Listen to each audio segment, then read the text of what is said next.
ദൈവം നാം വാഴ്ത്തപ്പെടുമാറാകട്ടെ. 2026 പ്രവേശിക്കാൻ തക്കവണ്ണം ദൈവം നമ്മെ സഹായിച്ചു. ദൈവത്തിന്റെ കൃപ, ദൈവത്തിന്റെ പരിപാലനം കഴിഞ്ഞ വർഷങ്ങളിലൊക്കെ അനുഭവിച്ച ദൈവം നമ്മെ തുടർന്നും ഈ വർഷവും നടത്തുവാനായിട്ട് മതിയായവനാണ്. അതുകൊണ്ട് ഈ ദൈവത്തിൽ നമുക്ക് ആശ്രയിക്കാം. നാം കേട്ടുകൊണ്ടിരുന്നത് പോലെ ഇവിടെ പലരും കഴിഞ്ഞ ദീർഘ വർഷങ്ങളിലൊക്കെ കാര്യങ്ങൾ സാക്ഷ്യമായിട്ട് ഓർപ്പിക്കുകയുണ്ടായി. ഞാൻ ഇവിടെ നിന്ന് ഓർക്കുകയായിരുന്നു, ഇത് 2026 2026 നമ്മളിപ്പോ കേട്ടതുപോലെ 1995 96 30 കൊല്ലം മുമ്പ് എനിക്ക് ശരി നമ്മള് കോയമ്പത്തൂർ ക്യാമ്പിന് പോയതൊക്കെ ഓർക്കുന്നുണ്ടാവും. ട്രാൻസ്പോർട്ട് ബസ്സുകളിൽ കയറി. അതിനു മുമ്പ് എനിക്ക് തോന്നുന്നത് 84 83 ജോമോൻ നമ്മള് പെരുമ്പാവൂർ ക്യാമ്പിന് പോയി. അപ്പം ആ കാലഘട്ടങ്ങളൊക്കെ എനിക്ക് തോന്നുന്നു 2000-ന് ശേഷം ഇത്രയും മാറ്റങ്ങൾ വന്നിട്ടുള്ളത്. എന്തെല്ലാം മാറ്റങ്ങളാണ് ഓരോ ദിവസവും ഓരോ വർഷവും സംഭവിച്ചുകൊണ്ടിരിക്കുന്നത്. എന്നാൽ നമ്മുടെ ദൈവം മാറ്റമില്ലാത്തവരാണ്. ഇന്നലെയും ഇന്നും അനന്യൻ. ദൈവവചനത്തിന് മാറ്റമില്ല. നാം കേട്ടുകൊണ്ടിരുന്നത് പോലെ ദൈവത്തിന്റെ വാഗ്ദത്തങ്ങൾ മാറ്റമില്ല. ഈ നല്ലവനായ ദൈവത്തിൽ ആശ്രയിച്ചുകൊണ്ട് ഒരു ദിവസങ്ങളിലും ജീവിപ്പാൻ തക്കവണ്ണം, ഈ പുതിയ വർഷം ജീവിപ്പാൻ തക്കവണ്ണം ദൈവം നമ്മെ സഹായിക്കട്ടെ. നമ്മെ ഇതുവരെ നടത്തിയ ദൈവം ഈ പുതിയ വർഷവും തന്റെ കൃപയാൽ നമ്മെ പരിപാലിക്കുകയും സൂക്ഷിക്കുകയും വഴി നടത്തുകയും ചെയ്യുമാറാകട്ടെ. ഈ ദൈവത്തിൽ നമുക്ക് ആശ്രയിക്കാം. ദൈവം നാം വാഴ്ത്തപ്പെടുമാറാകട്ടെ. ഈ പുതിയ വർഷത്തില് നമുക്ക് ദൈവവചനത്തിൽ നിന്ന് ഒരു ഭാഗം വായിച്ച് ചില കാര്യങ്ങൾ നിങ്ങളെ ഓർപ്പിക്കാനായിട്ട് ആഗ്രഹിക്കുകയാണ്. നമുക്ക് യോഹന്നാന്റെ സുവിശേഷം 6-ാം അധ്യായം അതിന്റെ 38-ാമത്തെ വാക്യം ആദ്യമായിട്ട് വായിക്കാം. യോഹന്നാന്റെ സുവിശേഷം 6-ാം അധ്യായം അതിന്റെ 38-ാമത്തെ വാക്യം. അവിടെ നാം ഇങ്ങനെ വായിക്കുന്നു. John's gospel chapter 6 verse 38. ഞാൻ എന്റെ ഇഷ്ടമല്ല, എന്നെ അയച്ചവന്റെ ഇഷ്ടം അത്ര ചെയ്യുവാൻ സ്വർഗത്തിൽ നിന്ന് ഇറങ്ങി വന്നിരിക്കുന്നു. നമ്മുടെ കർത്താവായ യേശുക്രിസ്തുവിന്റെ പരസ്യ ശുശ്രൂഷ കാലഘട്ടത്തില് താൻ ഈ ഭൂമിയിലായിരുന്ന സന്ദർഭത്തിൽ കർത്താവ് തന്നെ പറഞ്ഞ വാക്കുകളാണ് ഇവിടെ നമുക്ക് വായിക്കാനായിട്ട് സാധിക്കുന്നത്. സാധാരണ സൺഡേ സ്കൂൾ കുഞ്ഞുങ്ങളുടെ അടുത്ത് നാം ചോദിച്ചു കഴിഞ്ഞാൽ എന്തിനാ കർത്താവ് ഈ ഭൂമിയിലേക്ക് വന്നതെന്ന് ചോദിച്ചു കഴിഞ്ഞാൽ അവർ സാധാരണ പറയുന്ന മറുപടി നമ്മുടെ പാപങ്ങൾക്ക് വേണ്ടി ക്രൂശിൽ മരിക്കാൻ എന്നൊക്കെയാണ്. അതിൽ തന്നെ ശരിയാണ്, തെറ്റല്ല. കാരണം മർക്കോസ് സുവിശേഷത്തിൽ നാം വായിക്കുന്നുണ്ട്, മനുഷ്യപുത്രൻ ശുശ്രൂഷ ചെയ്യിപ്പാനല്ല ശുശ്രൂഷിപ്പാനും അനേകർക്ക് വേണ്ടി തന്റെ ജീവനെ മറുവിലയെ നിർത്തുവാനും അത്രയും വന്നതെന്ന് നമ്മൾ വായിക്കുന്നുണ്ട്. അപ്പൊ അതുകൊണ്ട് കർത്താവ് യേശുക്രിസ്തു വന്നത് നമ്മെ വീണ്ടെടുക്കുവാനും തന്റെ ജീവനെ നമുക്ക് മറുവിലയെ നൽകുവാനും വേണ്ടിയാണ് എന്നുള്ളത് അതിൽ തന്നെ ശരിയാണ്. എന്നാൽ ഇവിടെ കർത്താവിന്റെ തന്നെ വാക്കുകൾ എന്തിനു വേണ്ടി, what is the purpose of his coming into this world, കർത്താവ് യേശുക്രിസ്തു എന്തിനു വേണ്ടി ഈ ഭൂമിയിലേക്ക് ഇറങ്ങി വന്നു എന്നുള്ളത് കർത്താവ് തന്നെ പറയുന്നതായിട്ട് നമുക്കിവിടെ വായിക്കാനായിട്ട് സാധിക്കുന്നത്. ഞാൻ എന്റെ ഇഷ്ടമല്ല, എന്റെ അയച്ചവന്റെ ഇഷ്ടം അത്ര ചെയ്യുവാൻ സ്വർഗത്തിൽ നിന്ന് ഇറങ്ങി വന്നിരിക്കുന്നു. ഈ അധ്യായത്തിന്റെ പശ്ചാത്തലം നാം ഒന്ന് ഈ വാക്യത്തോടുള്ള ബന്ധത്തിൽ ഇത് മനസ്സിലാക്കുവാനായിട്ട് നാം അതൊന്ന് ചിന്തിക്കുന്നത് ഈ പുതിയ വർഷത്തിന്റെ ആരംഭത്തിൽ നല്ലതായിരിക്കും എന്ന് ഞാൻ ചിന്തിക്കുകയാണ്. ഒന്നാമത് നമുക്ക് 3 കാര്യങ്ങൾ ഈ അധ്യായത്തിൽ നിന്ന് ഈ വാക്യത്തിന്റെ പശ്ചാത്തലത്തോടുള്ള ബന്ധത്തിൽ ഓർപ്പിക്കാനായിട്ട് ഞാൻ ആഗ്രഹിക്കുകയാണ്. ഒന്നാമത്തെ കാര്യം, നമ്മൾ ഇതിന്റെ ആദ്യത്തെ വാക്യങ്ങളിലേക്ക് കടന്നു വരുമ്പോൾ 1 മുതൽ 4 വരെയുള്ള വാക്യങ്ങൾ ഞാൻ വായിക്കുന്നു. 6-ാം അധ്യായത്തിന്റെ 1 മുതൽ 4 വരെയുള്ള വാക്യം. അവിടെ നാം ഇങ്ങനെ വായിക്കുന്നു. അനന്തരം യേശു തിബരിയാസ് എന്ന ഗലീല കടലിന്റെ അക്കരയ്ക്ക് പോയി. അവൻ രോഗികൾ ചെയ്യുന്ന അടയാളങ്ങൾ കണ്ടിട്ട് ഒരു വലിയ പുരുഷാരം അവന്റെ പിന്നാലെ ചെന്നു. യേശു മലയിൽ കയറി ശിഷ്യന്മാരുടെ കൂടെ അവിടെ ഇരുന്നു. യഹൂദന്മാരുടെ പെസഹ പെരുന്നാൾ അടുത്തിരുന്നു. ഇവിടെ നമ്മൾ കാണുന്ന ഒന്നാമത്തെ കാര്യം എന്ന് പറയുന്നത്, കർത്താവ് യേശു ക്രിസ്തുവിന്റെ പരസ്യ ശുശ്രൂഷ കാലഘട്ടത്തില് താൻ രോഗികളെ ചെയ്യുന്ന അത്ഭുതങ്ങളെ കണ്ടിട്ട്, താൻ ചെയ്യുന്ന മറ്റ് അത്ഭുത പ്രവർത്തികളെ കണ്ടിട്ട് വലിയ ജനക്കൂട്ടം കർത്താവിന്റെ പിന്നാലെ വരികയാണ്. ഇവിടെ അതാണ് നമ്മൾ കാണുന്നത്. വലിയ പുരുഷാരം കർത്താവിന്റെ പിന്നാലെ ചെന്നതായിട്ട് നമ്മൾ കാണുന്നു. എന്നാൽ അതേ അധ്യായത്തിന്റെ തന്നെ താഴോട്ട് വരുമ്പോൾ അവിടെ നമുക്കറിയാം, കർത്താവ് തുടർന്ന് ഈ അധ്യായത്തിന്റെ മധ്യഭാഗം തുടങ്ങി വളരെ ആഴമേറിയ ആത്മീക സത്യങ്ങൾ തന്റെ കേൾവിക്കാരെ കർത്താവ് കേൾപ്പിക്കുന്നതായിട്ട് അവരോട് പറയുന്നതായിട്ട് നമുക്ക് കാണുവാനായിട്ട് സാധിക്കുന്നുണ്ട്. അതിന്റെ അവസാനത്തിലേക്ക് നാം കടന്നു വരുമ്പോൾ അവിടെ നാം കാണുന്നത് 66-ാം വാക്യം. അന്ന് മുതൽ അവന്റെ ശിഷ്യന്മാരിൽ പലരും പിൻവാങ്ങിപ്പോയി, പിന്നെ അവനോടുകൂടെ സഞ്ചരിച്ചില്ല എന്ന വാക്യം. അപ്പോൾ അധ്യായത്തിന്റെ ആരംഭത്തില് ഒരു വലിയ ജനസമൂഹം കർത്താവിന്റെ കൂടെ, എന്നാൽ അവസാനത്തേക്ക് വന്നപ്പോൾ എന്തോ കാണുന്നത്? ചുരുങ്ങിയ ശിഷ്യന്മാര് മാത്രം. കർത്താവ് ചോദിക്കുന്നുണ്ട്, നിങ്ങൾക്ക് പോകാൻ മനസ്സുണ്ടോ?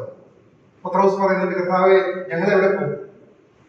കർത്താവ് ആ കർത്താവിന്റെ ആഴമേറിയ ആത്മീയ സത്യങ്ങൾ കർത്താവ് പറഞ്ഞത്. ഈ അധ്യായം നമ്മൾ വീട്ടിൽ പോയി വായിച്ചു നോക്കിക്കഴിഞ്ഞാൽ കർത്താവോട് പറയുന്നത്, ഞാൻ സ്വർഗത്തിൽ നിന്ന് ഇറങ്ങി വന്ന ജീവനുള്ള അപ്പമാണ്, എന്നെ തിന്നുന്നവർ എന്നോട് ജീവിക്കും എന്നുള്ള ആത്മീയ സത്യങ്ങൾ അവരോട് അറിയിച്ചപ്പോൾ അതുവരെ കർത്താവിന്റെ പിന്നാലെ നടന്നിരുന്ന വലിയ ജനസമൂഹം അന്ന് മുതൽ അവർ പിൻവാങ്ങിപ്പോയി. ആ കർത്താവിന്റെ കൂടെ വളരെ ചെറിയൊരു കൂട്ടം മാത്രമേ ഉണ്ടായതായിട്ട് നമുക്ക് കാണാനായിട്ട് സാധിക്കും. രണ്ടാമത്തെ ഒരു കാര്യം നമുക്ക് ഇതിന്റെ പശ്ചാത്തലത്തിൽ നിന്ന് മനസ്സിലാക്കാനായിട്ട് സാധിക്കും. 4-ാം വാക്യത്തിൽ നമ്മൾ കണ്ടു, യഹൂദന്മാരുടെ പെസഹ പെരുന്നാൾ അടുത്തിരുന്നു. കർത്താവായ ക്രിസ്തുവിന്റെ പരശുശ്രൂഷ കുറിച്ച് നാം പഠിക്കുമ്പോൾ 3 പെസഹ പെരുന്നാള് കർത്താവിന്റെ ആ പരശുശ്രൂഷയില് നമുക്ക് കാണുവാനായിട്ട് സാധിക്കുന്നുണ്ട്. യോഹന്നാന്റെ സുവിശേഷത്തിൽ തന്നെ നമുക്കത് മനസ്സിലാക്കുവാനായിട്ട് സാധിക്കുന്നുണ്ട്. അതില് 2ാമത്തെ പെസഹ പെരുന്നാളാണ് ഈ അധ്യായത്തിൽ നമുക്ക് കാണുവാനായിട്ട് സാധിക്കുന്നത്. അവിടെ ആ പെസഹ പെരുന്നാൾ എന്നുള്ളത് നമുക്കറിയാം, 1-ാം മാസം 10-ാം തീയതിയാണ് പെസഹ പെരുന്നാൾ കൊണ്ടാടുന്നത്. അപ്പോൾ ആ പെസഹ പെരുന്നാള് തന്റെ ശുശ്രൂഷ കാലഘട്ടത്തിൽ 2ാമത്തെ പെസഹ പെരുന്നാളായിട്ടാണ് ഇത് നാം മനസ്സിലാക്കുന്നത്. അങ്ങനെയാണെങ്കിൽ 3ാമത്തെ പെസഹ പെരുന്നാൾ 12-ാം അധ്യായത്തിലേക്ക് വരുമ്പോൾ നമ്മൾ എന്താ വായിക്കുന്നത്? പെസഹയ്ക്ക് 6 ദിവസം മുൻപ് കർത്താവ് ബെഥാനിയയിലേക്ക് വന്നു, മാർത്തയുടെയും മറിയയുടെയും ഭവനത്തിലേക്ക്. അത് കഴിഞ്ഞ് 13-ാം അധ്യായത്തിലേക്ക് കടന്നു വരുമ്പോൾ ആ പെസഹ കുഞ്ഞാടിനെ കുറിച്ചാണ്. അപ്പം അടുത്ത പെസഹയ്ക്ക് കർത്താവ് അറക്കപ്പെടുകയാണ് എന്ന് പറഞ്ഞാൽ കർത്താവ് ക്രൂശീകരിക്കപ്പെടുന്നതിന് 1 വർഷം മുമ്പ് പറഞ്ഞ വാക്കുകളാണ് നമുക്ക് ഈ അധ്യായത്തിൽ കാണാനായിട്ട് സാധിക്കുന്നത്. 1ാമത്തെ കർത്താവായ യേശുക്രിസ്തുവിന്റെ പരശുശ്രൂഷയുടെ ബന്ധത്തില് 1ാമത്തെ പെസഹയെ കുറിച്ചിട്ടുള്ള ഒരു പരാമർശം കാണാനായിട്ട് സാധിക്കുന്നത് 2-ാം അധ്യായത്തിലാണ്, യോഹന്നാന്റെ സുവിശേഷം. അവിടെയാണ് കർത്താവ് ആദ്യം ചെയ്ത അത്ഭുത പ്രവൃത്തി നമുക്ക് കാണാനായിട്ട് സാധിക്കുന്നത്. ആദ്യം ചെയ്ത അത്ഭുത പ്രവൃത്തി കാനാവിലെ കല്യാണത്തിന് വെള്ളം വീഞ്ഞാക്കിയതാണ്. അതാണ് തന്റെ പരശുശ്രൂഷയോടുള്ള ബന്ധത്തിൽ കർത്താവ് ചെയ്ത 1ാമത്തെ അത്ഭുതം. അവിടെ 2-ാം അധ്യായത്തില് നമ്മൾ കാണുന്നുണ്ട്. 2-ാം അധ്യായത്തിന്റെ 13-ാമത്തെ വാക്യത്തില് യഹൂദന്മാരുടെ പെസഹ സമീപമാകൊണ്ട് യേശു യെരൂശലേമിലേക്ക് പോയി എന്ന് നമ്മൾ വായിക്കുന്നുണ്ട്. അതാണ് തന്റെ ശുശ്രൂഷയിലെ 1ാമത്തെ പെസഹ. 2ാമത്തെ പെസഹയാണ് ഈ അധ്യായത്തിൽ നമ്മൾ കാണുന്നത്. 3ാമത്തെ പെസഹയാണ് 12-ഉം 13-ഉം അധ്യായങ്ങളില് നമ്മൾ കാണുന്നത് കർത്താവിന്റെ ക്രൂശീകരണത്തോട് ബന്ധപ്പെട്ട്. അപ്പോൾ ഇതിന്റെ ഒരു പ്രാധാന്യം എന്താണ്? കർത്താവ് ഈ വാക്കുകൾ പറയുമ്പോൾ തനിക്കറിയാം അടുത്ത പെസഹയ്ക്ക് ഞാൻ ക്രൂശിക്കപ്പെടുവാനായിട്ട് പോകും. ഇനി 1 വർഷം മാത്രം തന്റെ മുൻപിൽ. ഈ താൻ എന്തൊരു കാര്യം ചെയ്യുവാനായിട്ട് വന്നുവോ അത് തീർക്കാനായിട്ട് ഇനി 1 വർഷം 365 ദിവസങ്ങൾ മാത്രം. അടുത്ത വർഷം 1-ാം മാസം 10-ാം തീയതി താൻ ക്രൂശിക്കപ്പെടുവാനായിട്ട് പോവുകയാണ്. താൻ എവിടെ നിന്ന് വന്നുവെന്നും എങ്ങോട്ട് പോകുന്നു എന്നുള്ളതും എന്തിനു വേണ്ടി മുമ്പിലേക്ക് വന്നു എന്നുള്ളതും കർത്താവിന് അറിയാമായിരുന്നു. ആ ഒരു പശ്ചാത്തലത്തിൽ വേണം നമ്മൾ ഈ കാര്യങ്ങൾ മനസ്സിലാക്കുവാനായിട്ട്. അപ്പോൾ ഇതുവരെയും കർത്താവ് ചെയ്ത പോലെയുള്ള ആ അത്ഭുത പ്രവർത്തികൾ മാത്രമല്ല, ഈ അധ്യായത്തിൽ ആഴമേറിയ ആത്മീയ സത്യങ്ങൾ കർത്താവ് തന്റെ ശിഷ്യന്മാരുമായിട്ട് അല്ലെങ്കിൽ തന്റെ കേൾവിക്കാരോട് പങ്കുവെക്കുന്നതായിട്ട് നമുക്ക് കാണുവാനായിട്ട് സാധിക്കുന്നു.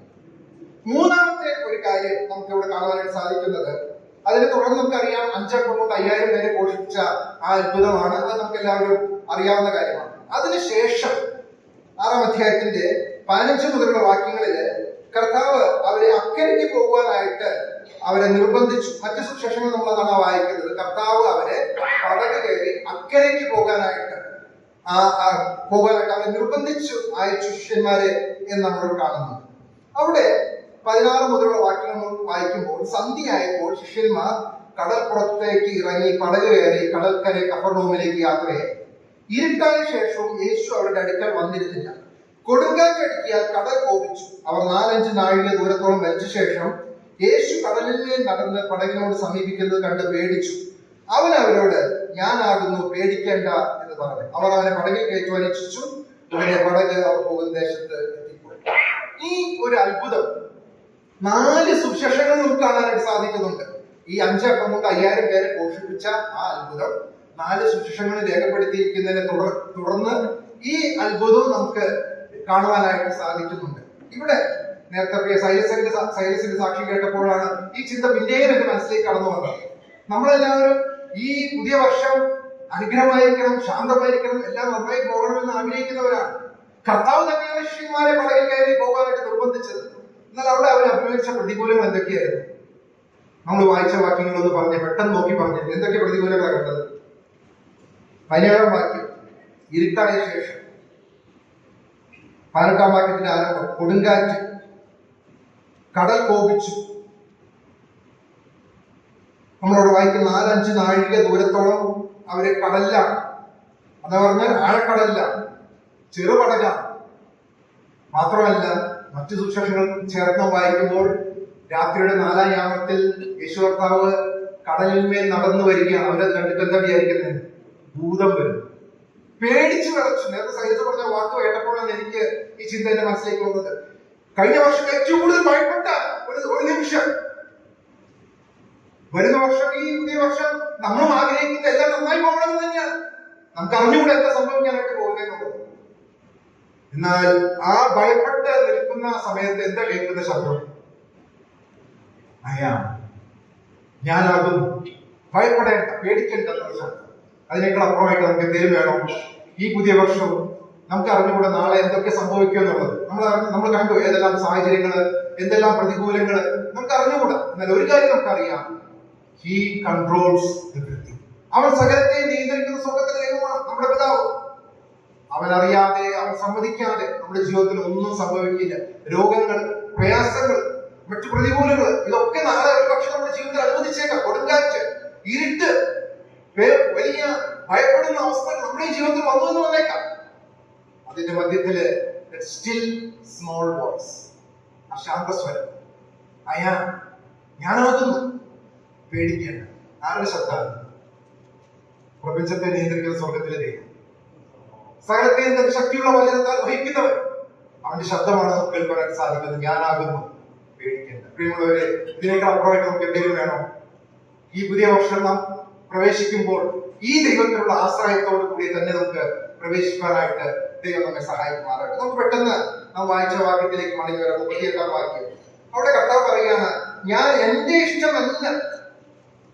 തന്റെ ഈ ഭൂമിയിലേക്ക് മനുഷ്യനായിട്ട് അവതരിച്ചപ്പോൾ, അവതാരം എടുത്ത് വന്നപ്പോൾ തനിക്ക് മനുഷ്യപുത്രൻ എന്നുള്ള രീതിയിൽ തന്റെ ഇഷ്ടമുണ്ടായിരുന്നു. എന്നാൽ എന്റെ ഇഷ്ടമല്ല, പിന്നെ എന്താ പറയുന്നത്? അയച്ചവന്റെ ഇഷ്ടം തന്നെ ചെയ്യുവാൻ സ്വർഗത്തിൽ നിന്ന് ഇറങ്ങി വന്നിരിക്കുന്നു. പ്രിയമുള്ളവരെ, ഈ പുതിയ വർഷത്തിലേക്ക് നാം പ്രവേശിക്കുമ്പോൾ ഈ ഒരു സമർപ്പണവും പ്രാർത്ഥനയും നമുക്കും നമ്മുടെ ജീവിതത്തിൽ നമുക്ക് കർത്താവിനോട് ചെയ്യാം. എന്റെ ഇഷ്ടമല്ല, പിന്നെ അയച്ചവന്റെ ഇഷ്ടം. അവന്റെ ഇഷ്ടം നിറവേറ്റുവാൻ, അവന്റെ ഇഷ്ടം അനുസരിച്ച് ജീവിക്കാൻ. കർത്താവ് യേശുക്രിസ്തുവിന്റെ പരസ്യ ശുശ്രൂഷ നാം പഠിക്കുമ്പോൾ, നാം ചിന്തിക്കുമ്പോൾ ഓരോ നിമിഷവും പിതാവിൽ നിന്നുള്ള ആജ്ഞ മേടിച്ച് മുൻപോട്ട് ജീവിക്കുന്നതായിട്ട് നാം കാണുവാനായിട്ട് സാധിക്കുന്നു. ഓരോ സന്ദർഭത്തിലും ഞാൻ ചിലപ്പോഴൊക്കെ ചിന്തിക്കാറുണ്ട്, ഇങ്ങനെ ഈ പോലീസുകാർ വാക്കി ടോക്കി ആയിട്ട് നടക്കുന്ന പോലെയാണ്. അവര് ആ വാക്കി ടോക്കിയിലൂടെ എന്താണ് ഹെഡ്ക്വാർട്ടേഴ്സിന് കിട്ടുന്ന നിർദ്ദേശം, അതനുസരിച്ച് അവർ അവിടെ ഉടനെ അടുത്ത സ്റ്റെപ്പ് ചെയ്യും. അതേപോലെ തന്നെയാണ് കർത്താവ് ഈ ഭൂമിയിൽ ജീവിച്ചത്. ഓരോ നിമിഷവും, moment by moment, trusting in the almighty God. നമ്മൾ ഇംഗ്ലീഷിൽ മനോഹരമായ ഒരു പാട്ടുണ്ട്, I need thee every hour. എല്ലാ നിമിഷവും എനിക്ക് കർത്താവിന്റെ സാന്നിധ്യം കൂടിയേ തീരുകയുള്ളൂ. പ്രിയമുള്ളവരെ, ആ ഒരു ജീവിതമാണ് നമുക്ക് വേണ്ടിയത്. അവന്റെ ഇഷ്ടം ചെയ്ത് മുൻപോട്ട് ജീവിക്കുവാനായിട്ട് ഓരോ നിമിഷവും ദൈവത്തിന്റെ ശബ്ദം കേട്ടുകൊണ്ട് നാം കേട്ടുകൊണ്ടിരിക്കുകയായിരുന്നല്ലോ മാറ്റമില്ലാത്ത ദൈവത്തിന്റെ വചനം, ദൈവത്തിന്റെ വാഗ്ദത്തം. ഓരോ ദിവസവും ദൈവം നമ്മോട് സംസാരിച്ചുകൊണ്ടിരിക്കുന്നു. തന്റെ പരിശുദ്ധാത്മാവിനെ നമ്മുടെ ഉള്ളിൽ നൽകിയിരിക്കുന്നു, സകല സത്യത്തിൽ നമ്മെ വഴി നടത്തുവാനായിട്ട്. ആ ശബ്ദം കേൾക്കാനായിട്ട് നമുക്ക് സാധിക്കുന്നുണ്ടോ? അവന്റെ ആജ്ഞ കേട്ട് അനുസരിച്ച് ഓരോ നിമിഷവും ഓരോ ചുവടും മുൻപോട്ട് വെക്കുവാനായിട്ട്. ഈ വചനം നമ്മുടെ കാലിന് ദീപവും പാതയ്ക്ക് പ്രകാശവും എന്ന് നമ്മൾ 119-ാം സങ്കീർത്തനത്തിൽ വായിക്കും.